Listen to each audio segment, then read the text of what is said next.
Every generation seems to find its own reason to remake Invasion of the Body Snatchers. Born from Jack Finney's 1954 novel, the tale of doubles without emotion has remained one of science fiction's most haunting ideas. Today we'll go through every major screen version: 4 feature films, a television series, and a modern loose adaptation. The first screen adaptation came in 1956, when Don Siegel brought Jack Finney's story to life just a year after the novel was published.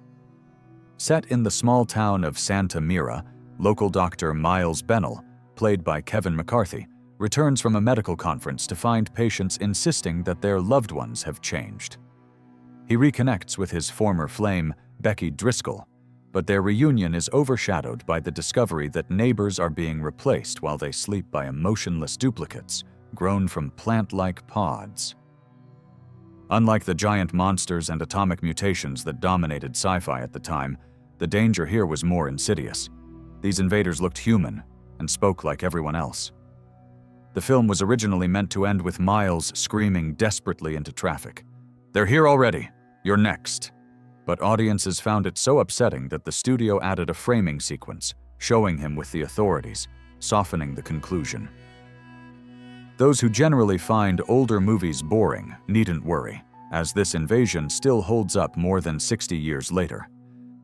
The term pod people entered popular culture, and the story's themes of dehumanization and loss of individuality echoed the anxieties of the Cold War. Although Siegel himself maintained he only wanted to make a frightening, entertaining picture. 22 years after the original, Philip Kaufman reimagined the story for a new generation, moving the action to San Francisco and setting it against the end of flower power and the rise of the me decade. Kaufman explained that the script directly reflected ideas often associated with the first film, that modern life was turning people into unfeeling pods who avoided real connection. The cast included Donald Sutherland as Health Inspector Matthew Bennell, Brooke Adams as his colleague Elizabeth Driscoll, Leonard Nimoy as self-help guru David Kibner, Jeff Goldblum as struggling writer Jack Belisek, and Veronica Cartwright as his wife Nancy. From its opening images of alien spores drifting through space to the pods growing in the city, the film heightened the body horror, paranoia, and sense of conspiracy. Kaufman added small but effective touches: Michael Chapman's noir-inspired cinematography, wide and distorted camera angles, and cameos from Kevin McCarthy and Don Siegel that link back to the 1956 version. McCarthy's appearance, in particular, makes the film feel more like a stealth sequel.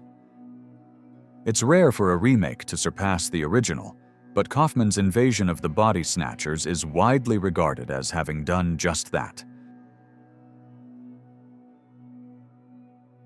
The third adaptation arrived in 1993, when writer Larry Cohen suggested moving the setting to a military base, where people already act and look alike. In that environment, the idea of pod people felt especially unsettling.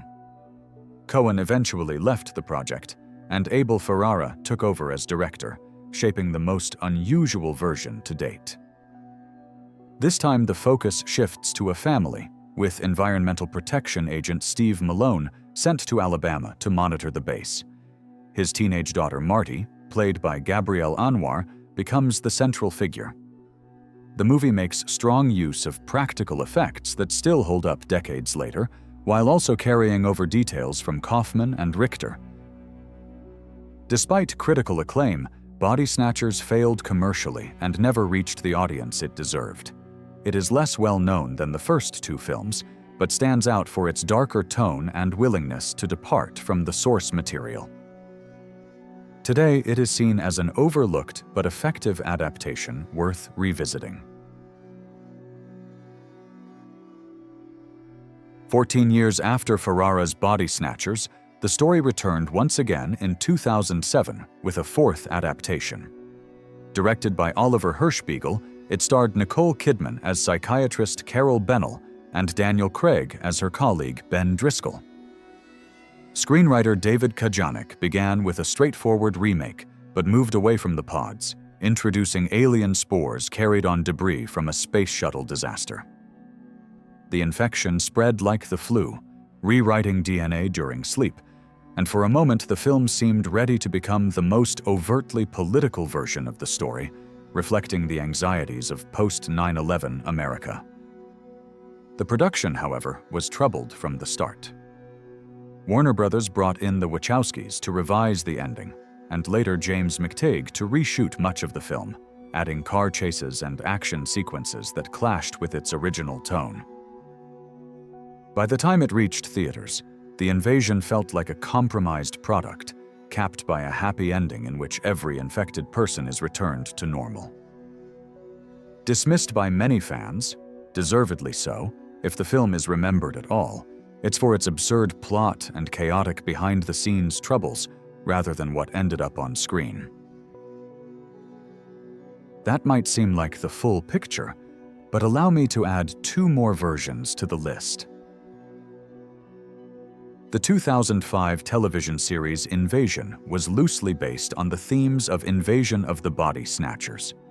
It was conceived as a 5-season story about water-based aliens infiltrating a small Florida town in the aftermath of a hurricane. The timing of its release proved difficult. The show premiered only a few months after Hurricane Katrina, which led to the cancellation of its early advertising campaign. And despite strong reviews and ambitious plans, Invasion never managed to build an audience. It was canceled after just 1 season, leaving its story unfinished. Often overlooked, Assimilate arrived in 2019 with a modern twist on a familiar idea. Some have described it as a teen version of Invasion of the Body Snatchers, and it works as a loose, unofficial adaptation of Jack Finney's concept. 3 friends in a small rural town are producing a web show when they discover their neighbors are being killed and replaced by bug-like creatures that create perfect doubles.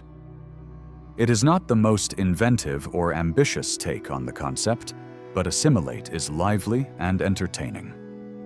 By balancing action with grounded characters, the film manages to feel fresh, making it a fun and effective reimagining of a classic theme. It may not stand out as a classic, but if you leave lofty expectations behind, it delivers a satisfying viewing.